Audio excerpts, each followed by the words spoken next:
Good morning, good afternoon, and good night, wherever you're tuning in. We are Slava and Jonathan, bringing you the Side Quest podcast, where we talk about character development, stories, and all things that are world building. And we occasionally take side quests, because, frankly, that's how conversations work. Just as a reminder, this whole show is spoiler heavy. So sit back, tune in, and join us on this episode of Side Quest. Good evening, Slava. Happy 2 days after Halloween. Good evening, Jonathan. Indeed. Did you do anything for Halloween that was fun and exciting and spooky? Play with any toads? I did not play with any toads.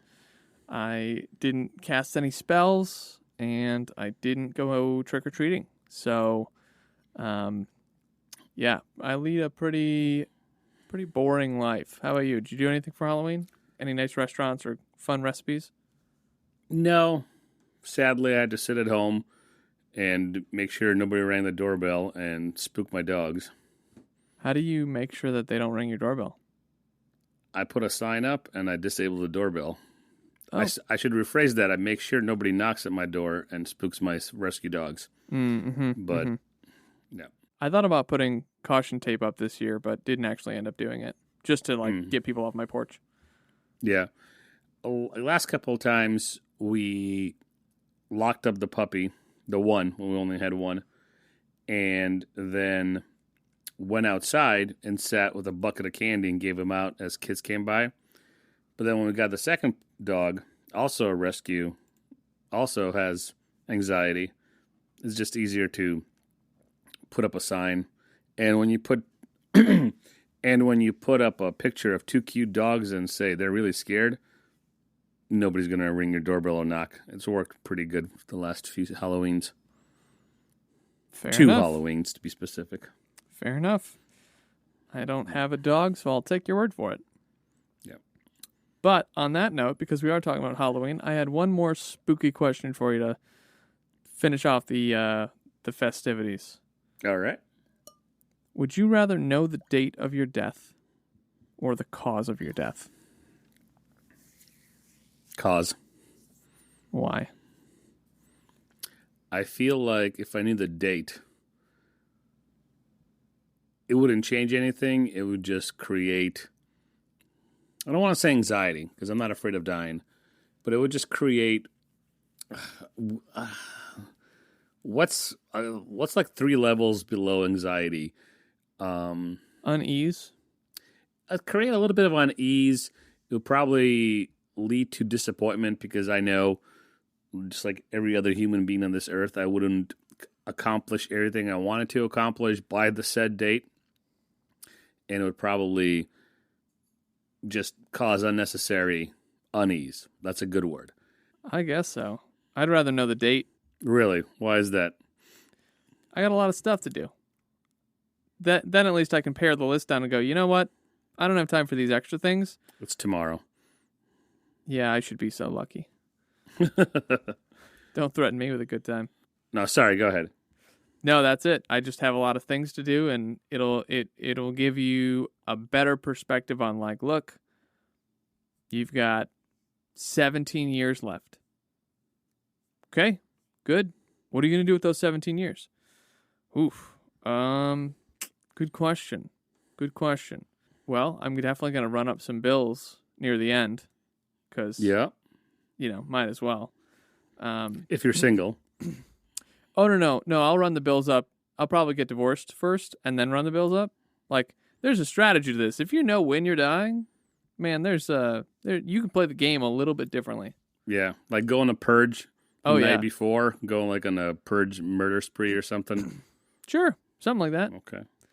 Of course, you could tempt fate, and then the reason that you went on the spree and then caused your death was the reason that you had a date. Yep. Monkey's Terminator paw. and Skynet kind of Yeah, questions. that too. Yeah. I'm thinking, what if you had 20 years to live, but when you died in 20 years, you died by slowly being eaten by evil frogs that fell out of the sky. Mm-hmm. Then it took Well, you 7 hours to die. 7 How do hours. you feel about that? 7 hours is a long time. 4 hours. Let's say 4 hours. More than I want to die quickly. Well, right. That's why I want to know how I'm going to die. If somebody tells me, well, you're going to live 90 years, but when you're an old man, you can barely run, 7,000 frogs are going to tear you limb to limb, and it's going to take 7 hours. You're like, oh, well, that's also causing unease right now. Mm-hmm. Yeah. It just doesn't sound like a good time. I don't have any problem with frogs, but... I like frogs. They taste delicious. Taste like chicken. Yeah, I'm glad that you like frogs. You can have my portion. Okay. Leg frogs prepared the right way with a little bit of white wine or a nice crispy beer. Mm-hmm. I believe you. Not for me. You can have the frogs. You can have all the reptile food. I give it to you. You want to hear something funny? Speaking of gator tail. Yeah, there it is. There it is. I had a dream last night where I was coming home from work. It was prison, and there was just me and the gator. And I was feeling the gator. mighty frisky. I was coming home from work in the dream. I got into a carpool, I think, and I got dropped off at home. A very innocuous dream starts out. And then when I get home, I was like, hey, I have to go to the bathroom. So I go to the bathroom, and I'm about to do what you do in the bathroom. And in the mirror, for some reason I have a mirror right behind the toilet in my dream. I see a huge gator tail that's attached to me. I freak out, and I turn into a large alligator, and then the dream ends. I shit you not. Well, yeah, you didn't get to in the dream, so. Yep, I did not get to do anything in the dream except turn into a gator after a long, hard day of marketing. Yeah. Well, so be it. Yeah. So be it. Huh. Well, that's a fine transition into the bulk of our story where we give you an overview, but you know what time it is. Unruly Adventurers, click that subscribe button before we go off on our side quest to make sure that you always experience all of the shenanigans that are Slava and Jonathan and apparently evil toads this week on Side Quest. Indeed. And gator tails. Well, for one of us. For one of us. And also dreams about gator tails. Yeah. Anyway, for one Slava, of us. Why don't you give us a rundown of Rainy Season by Stephen King? My pleasure. So, Rainy Season is a short horror story by our beloved Stephen Edwin King, first published in the spring of 1989 in an issue of Midnight Graffiti magazine, and later included in our beloved Nightmares and Dreamscapes collection, which was printed in 1993, which came out in 1993, I believe. And apparently, according to the King of Horror, it ended a bout of writer's block from which King had been suffering. So that's for the first publishing of this short story. Rainy Season, like many other Stephen King short stories and books, has been adapted by the artist known as Glenn Chadbourne for the book The Secretary of Dreams, which is a collection of comics based on King's short fiction released by Cemetery Dance Publication in 2006. The audiobook that Jonathan and I listened to was narrated by Yardley Smith, who's been in a couple of adaptations of King's. She has a very interesting voice, so if you ever get a chance to listen to Rainy Season on Audible, also, Rainy Season has been adapted into a few short films.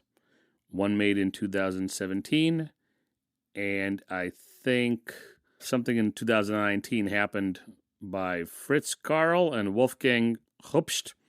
I haven't watched them, but my research has led me to those two tidbits. So that is a brief overview of Rainy Season. Jonathan, you want to give us the plot? Sure. Rainy Season stars two main characters, a husband and a wife, John and Elise, who decide to take a vacation out to a small, idyllic town in Willow, Maine, where they rent a house and they show up bright-eyed and bushy-tailed, only to be warned, somewhat vaguely, that they need to come back after the next day because it's rainy season and the locals let them know that there's a storm coming and there's going to be frogs that fall out of the sky, and they think it's just some sort of sick prank played by the locals. What they don't know is that it's true. And after they've purchased their groceries and they head back home and they have a nice dinner and a little carousing in the sack, they end up hearing clunk clunk on the roof. Clunk clunk. And they're like, they're playing it. They're getting one over it. Pulling the wool over our eyes. And then the husband, John, gets upset. Maybe rightly so. And he goes downstairs. Crash. One comes through the window. He's like, why are they throwing stuff through the window? Plot twist. They're not. It was all the truth. And the problem with that is that the husband and wife are devoured by 2 frogs. Well, eventually 2 frogs, but it's really a lot of frogs. And they pay the price with their lives. Because the prosperity of the citizens of Willow costs every 7 years a husband and wife from outside the town to stay, despiting the protest of the people who live there, the locals, to become sacrifices during the rainy season. Right. I thought this was, I'm going to steal your word for it, a quaint little horror story. Don't steal my word. That's my word. I'm going to steal your word. No, it's my word. It's now our word. No, it's not our word. This I'm is not the sharing. cooperative of SideQuest. I'm not sharing a word with you. Well, that was my word. You're right, and I liked it. So, I agree with Jonathan. This is a quaint little story. Okay, what's quaint mean? What's quaint mean? It means something that's idyllic, that's a little bit serene, and it's nice and quiet, something that brings up nostalgic feelings. That's close. Attractively unusual or old-fashioned. And that's what you had in mind when you said quaint this morning. Yeah. Bull fucking shit. Yeah, it was. Old-fashioned. You thought of old-fashioned when you said quaint. Yeah. You don't know anymore because you stole my word, so I didn't get to go first. So yes, the answer is yes. Okay. That's great. So, our quaint little story has been often... We're not a couple. And by often, I mean I found a blog post that made this connection, and I found it intriguing. It has been compared to Shirley Jackson's short story, The Lottery, an idea that's reinforced by the fact that John, one of the main characters, makes a reference to it as he is leaving the little, well, it's not a bodega, it's a little grocery store / convenience store, general store. Yeah. When the wife and the man who own it, they're like, hey guys, you got to leave. Please leave. We don't want you to be inconvenienced by toads. He suddenly found himself thinking of Shirley Jackson's story, The Lottery. It's actually the line from the short story. Mm-hmm. So we also read The Lottery for this, just to see what connections there are and why Mr. King might have thrown that line into it. What'd you think of that short story? This is like a quest within a quest, a short story within a short story. Of course. And isn't that how life goes? There's a bigger problem which requires you to solve multiple little problems before you can get back to your big problem. The Lottery was interesting. The pace is pretty consistent, and there's not a whole lot of answers until the end, but it has a rising tension. Honestly, more tension than what I felt like was given here in rainy season. And I think I like The Lottery better. Although I will say, and this was a complaint I sent you, that the audiobook version is chopped up and it ends in the middle of a chapter. Yeah, it's garbage. It doesn't, like, somebody just didn't put any thought in it. They're just like, cool, I'm going to chop these up by, 10-minute increments and just call it good. Which is like, that's not how you organize data and stories. So that was frustrating because I was like, wait, it moved to a new story. Is this like a jump in time or something? And then Slava's like, nope, not related at all. That's a different story. Oh, yeah. Okay. Which was a little confusing at the front end, or back end, I guess. I hate that shit. It just drives me up the wall when people who make products can't just put a little bit of thought into it, 2 extra steps, 1 extra step, well, 2 extra steps, dividing it by stories and titling the godforsaken chapters. Oh yeah, they didn't do that either, and that would have been just great. Annoying. But anyway, The Lottery is a short story by Shirley Jackson. She was a writer from the early 1900s, and this story was published in the New Yorker in June of 1948, I believe. That's not the early 1900s. That's like the mid 1900s. Well, it's 2 years before mid. And I thought of quaint as old-fashioned. All right, fine. The story, Shirley Jackson's story, describes a fictional small American community that's probably quaint. Surely you jest. Which observes an annual tradition known as the lottery, which is intended to ensure a good harvest and purge the town of bad omens. And it is what you think it is. There's a lottery, a family gets chosen, then there's a second lottery, a person from the family gets chosen, and then they're killed by the rest of the community. So there's the connection. And that's a pretty strong connection. I think King didn't just write that for giggles. No, not at all. And I like both short stories. I thought the fact that they were both under an hour read. Rainy Season was about 40 minutes. This was about 20 minutes. It gets to the point. There's a little bit of tension. More, obviously, I agree with you. More tension in the lottery. They're explaining the lottery. There's a build-up. Woman is about to get killed, and that's where the story ends. With King, it's a little bit reversed. There's very little build-up, and King spends a lot of time describing the gruesome deaths at the hands. I was going to say hands, but at the sharp teeth of the toads of both John and Elise. And then in the end, the tension kind of dies down as the reason for Rainy Season is explained in detail, whereas in Shirley Jackson's story, the reason for the lottery is like, well, we want to have good crops, right? Yep, we're going to have the lottery. Let's kill this bitch. Yes. I like the fact that we read both because that kind of gives you an interesting juxtaposition from of the two stories, and it gives you a little insight, albeit very shallow because we can't get inside King's head. It gives you a little bit of an insight of what King was thinking about, maybe where his head was. He wrote this story as his writer's block broke. So what was he thinking about? Obviously, Shirley Jackson, in some sense. I feel like anytime you want to get out of writer's block, and King, is a prolific writer at this point. This isn't early in his career, right? Like, he's had a career and he's a writer. I feel like the way you get out of writer's block at that point, you go, I need to write a story and I need to kill a character. Boom.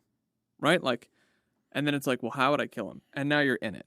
Like, well, what if they're in a small town? Okay, cool. Well, what if they brought their wife? Oh, okay. But it's not just any killing. And they just like expands and you pull the threads from there. Right? Yeah. I think it'd be different if he was having a writer's block and he was younger in his career. Maybe Carrie just got picked up and this was like just after that or something. It's like, oh, I had writer's block, whatever.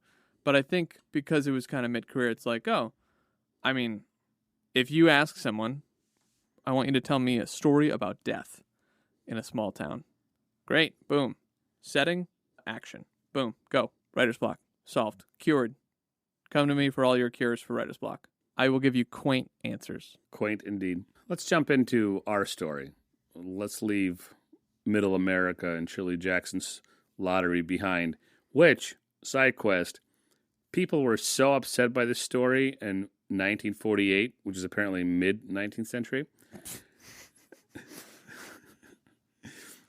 that they wrote in... Did they stone her to death? Because that would be... They wrote in angry hate mail to her and to the New Yorker, and people unsubscribed en masse from the New Yorker. What I found is that both the staff of the New Yorker and Shirley Jackson were perplexed because nothing in the story is gruesome except for a rock hit her in the head and they were upon her.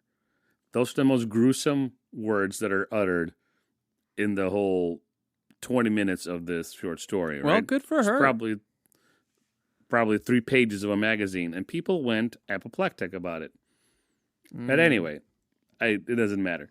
Before the internet, people went apoplectic about things they didn't like. And they would write letters to the editor, which And they people would don't write do anymore letters to the editor. because they don't have editors. They just have YouTube comments. Yep, and social media managers that have to read them. Ugh, don't remind me. Goodness.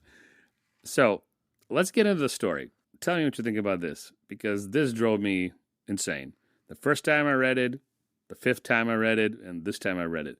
Because like we've established in a previous bonus episode, Nightmares and Dreamscapes, I've read through it numerous times. I want to say at least 5 times. And the 6th time, which would be this, would be for the few short stories that we pulled out of it. So this is my 6th time reading it. And I'm like, man, John and Elise asked some dumb questions. Kind of non-thinking questions in the beginning. And I don't know why it pisses me off. It doesn't make me not like the story. It doesn't make me think any less of King. I don't think it's lazy writing or anything like that. But them as characters kind of ticked me off in the beginning. What about you? Yeah, this is one of the reasons why I was kind of neutral about the story is because the 2 main characters don't speak to me at all. They don't feel real. They feel like shell characters, right? They don't have any personality. They don't have any depth. We don't know anything about their lives except that they're married and they're here on vacation. That's it. We don't know what he does for a job. Nothing. Like College professor. Okay, I believe you. I mean, if it's one drop of a piece of it, what does she do for work? She's married to a college professor. Yeah. Okay. So, but this is the thing. Like, these characters are completely not relatable to me. There's there's no humanity there, right? And so that's why I think that, okay, you picked up on the asking dumb questions, but for me, it's like, well, there's nothing relatable about these people. They get bent out of shape for no good reason, and they weren't even Karens about it. They were just like, how dare you? Okay, bucko. They didn't do anything. They just communicated information. They didn't even say it offensively. It's not even like they sarcastically said, there's nothing, right? Like, and so I was just like, okay, city people being silly, like, yeah. But you and I have lived in cities. So like, this isn't even justified city center stuff. So that's why I was like, okay, fine. What makes them unlikable or unrelatable is the way King describes the store owners. And when the woman finally speaks, King says she began her speech as somebody who has just put down a heavy load and now has to pick it up again. So that's already a lot more depth and a lot more humanity, to steal one of your words, than John and Elise. They're like, okay, you're a redneck, we're going to go, bye now. And that's all you get from them. And then the question that really sticks out to me every read through is when Elise says, well, how'd you know we were coming?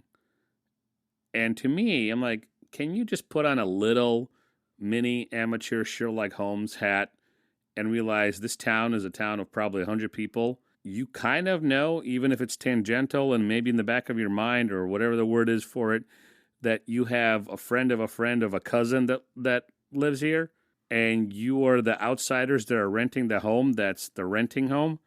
Why wouldn't the 100 people who live in bumfuck Maine not know that you're coming? And it's a little thing, and maybe the audience will say, hey, Slava's just nitpicking. And maybe I am, but I think this is a justified nitpick. Because it's just, what? Right.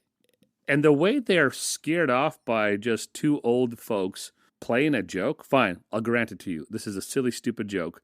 The way they're put off by it is an overreaction, in my opinion. Yeah. It seems out of place. And again, I'm not taking away from the writing. I think the story is fine. Mm-hmm.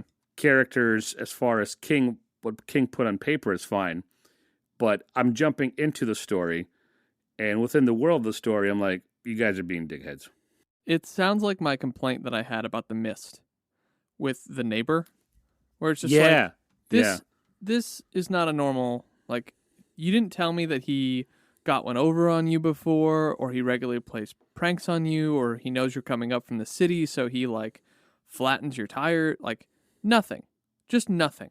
Or on the reverse, like that you're paranoid and you treat everyone like this because you think everyone's trying to get one over on you, which is also not the case. Like we don't have either sides of that coin, and so it's just like, okay. I mean, I will believe it because it's a story and I'm sure you're going somewhere. But like, if you asked me to read this again, I'd say, I don't want to. Well, I would, but I wouldn't ask you again. Right. But I'll probably read it again in a little bit. So we're going to finish this episode. He's going to, you know what? I really like those frogs. I really like the frogs. They really just like sunk their teeth into me. Yep. A parallel point to this is, as they're being kind of jerks to this old couple and they're asking the dumb questions, they seem scared too. Because when they go to the restaurant, pick up the groceries, they're in the next town, and the next town is booming, unlike Willow, which is all preparing for, rainy season. Mm-hmm.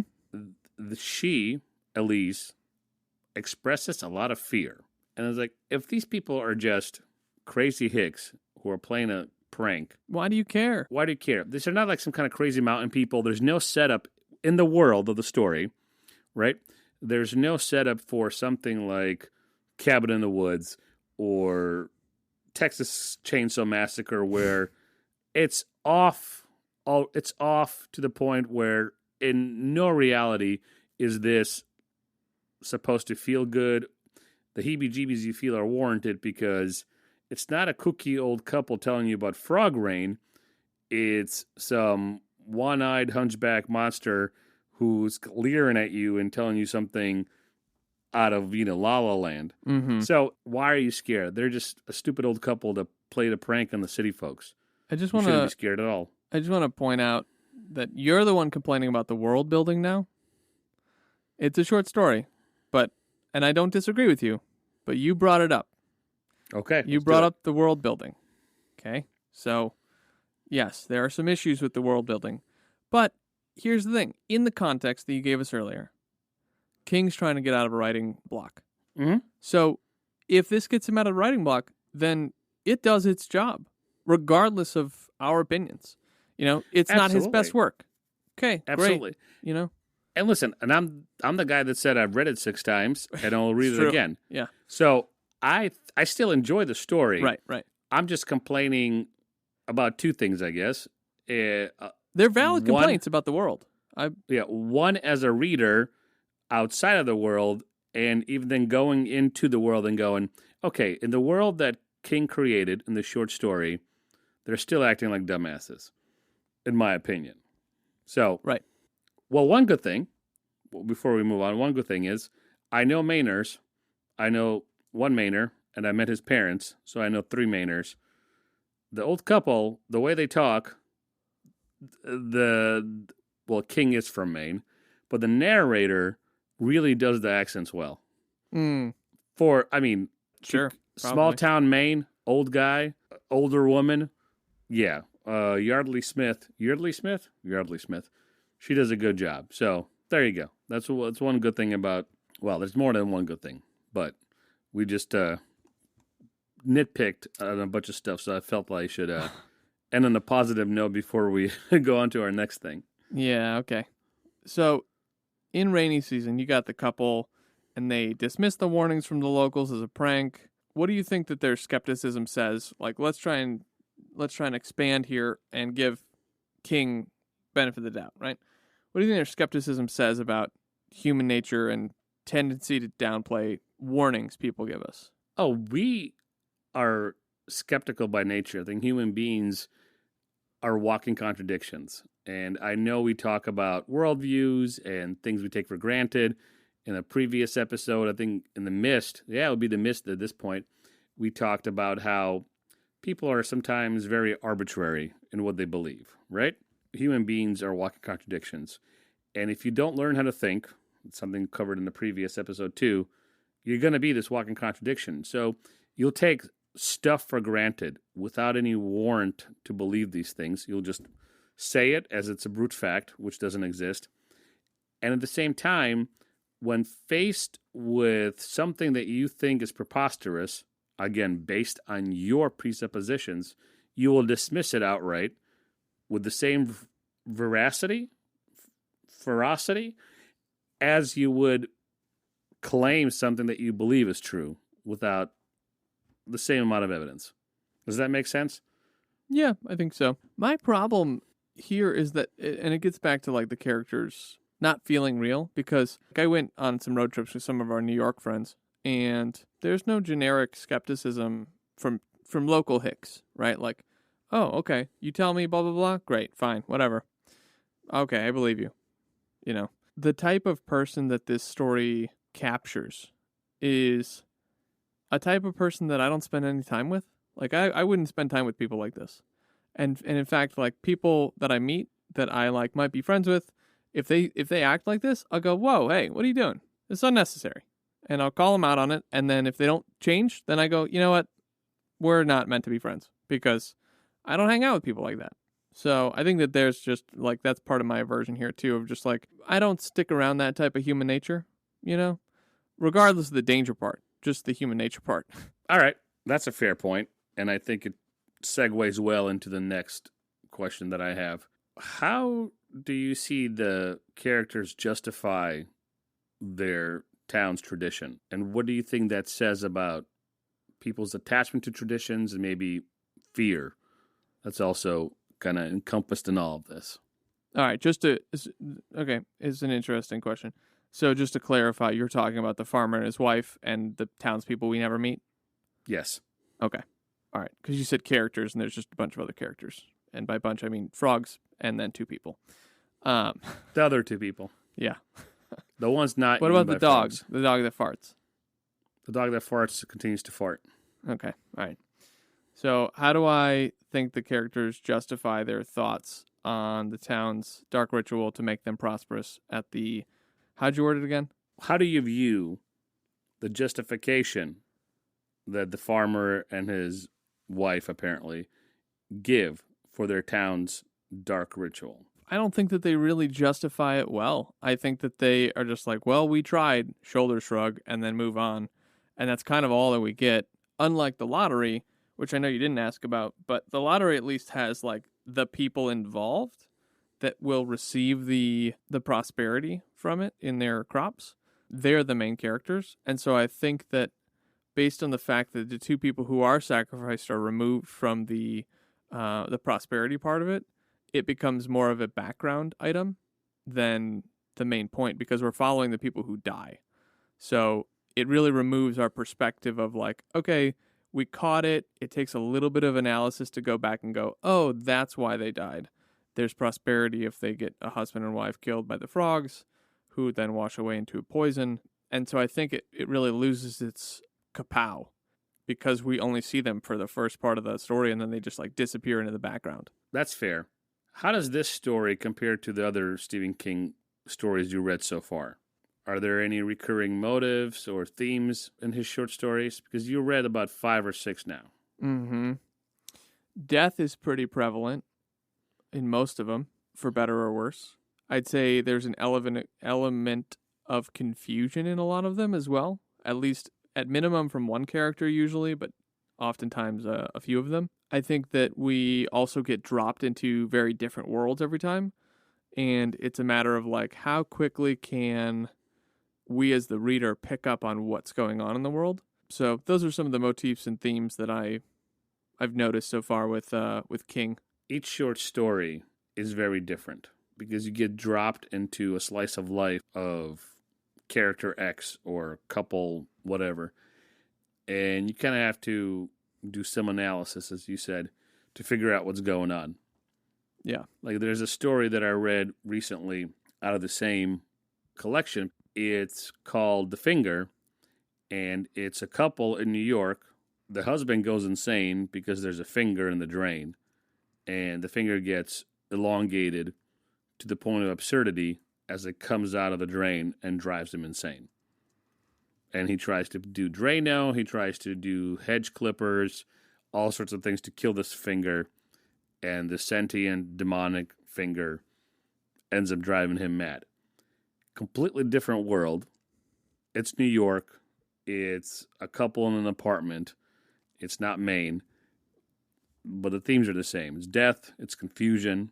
So I think this is a nod to King, at least for me, where he can take horror motifs and plop them in idyllic Maine or one of the boroughs and write characters, whether or not you like him or care about them, or whether or not they project any sort of humanity to where Jonathan or even Slava goes like, yeah, I feel really bad that John and Lee's died.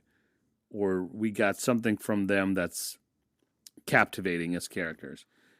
When you strip that away, that critique away, King still does a good job of just plopping you as the reader into this little world and making you feel the tension and the unease that Harold, I think is his name from The Finger, feels when the Finger is trying to kill him or just drive him insane, whether it's just trolling him. I feel like I read that story growing up at some point. You might have. You might have seen it on TV because it was made into a little short horror clip. Yeah. I think from, Tales from the Crypt. I think the Tales from the Crypt did it. Sounds right. Yeah. Because it sounds super familiar.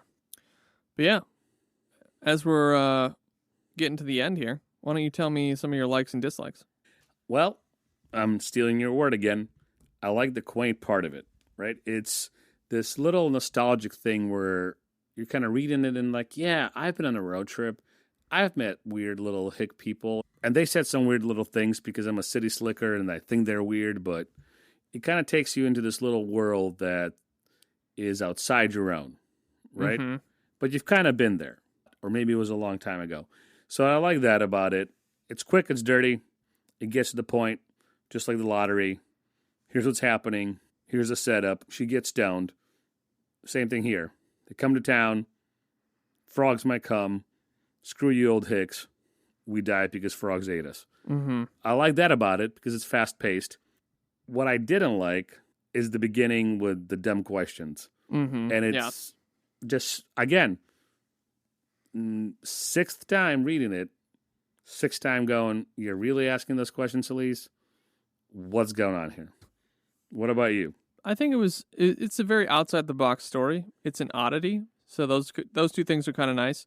That's one of the things I like about this podcast is you introduce me to books and shorts that I wouldn't go out seeking and probably wouldn't stumble across. So that's kind of fun. But that's just because I like variety in life. However, the characters feel like shell of people, and that just like totally makes me lose any sort of joy for the story at all. Which I'll just dive into this on my scale of how I rate this story. The plot's a 3 because it was unique. The characters are a 1 and the world is a 2 on a scale of 5 for all those. For me, I would put plot story, I would give it a 4. And yeah, I'm going to give it a 4 because I think it's fine. It's not anything extraordinary, but I like it enough to give it a 4. Characters, I agree with you, a 3. The world, I'm going to go with a 3 too because it's Maine. It's a small town. It doesn't matter if it's Ohio or Nebraska. It's a small town. What else do you want from it? So it's a 3. So 4, 3, 3 for me. Well, you didn't agree with me on the characters because I gave it a 1 and you gave it a 3. But, Did I give it a 3? Yeah. Fine. I'll stay with my 3. That's fine. Yeah, because I don't know what else to say. I'm not trying to. It's not quaint. I'm not trying to backtrack. 3 is good enough. 4, 3, 3. There you go. There you have it.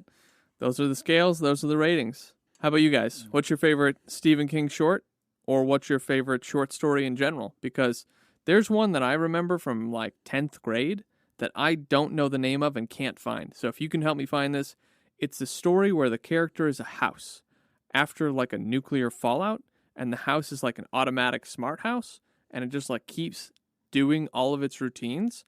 And so you just like are living in this atmosphere of a house that is trying to serve its humans, but the humans are dead and they've been dead forever. So I don't remember the name of this story, but I remember it being a really good story, and I don't know what it is. And I've tried searching for it through the years when I remember it, but I can't remember it. So what's your favorite short story? Anyway, that is SideQuest on this fine, whatever day it is. November the 2nd, I think. 3rd. Whatever Thursday is after Halloween.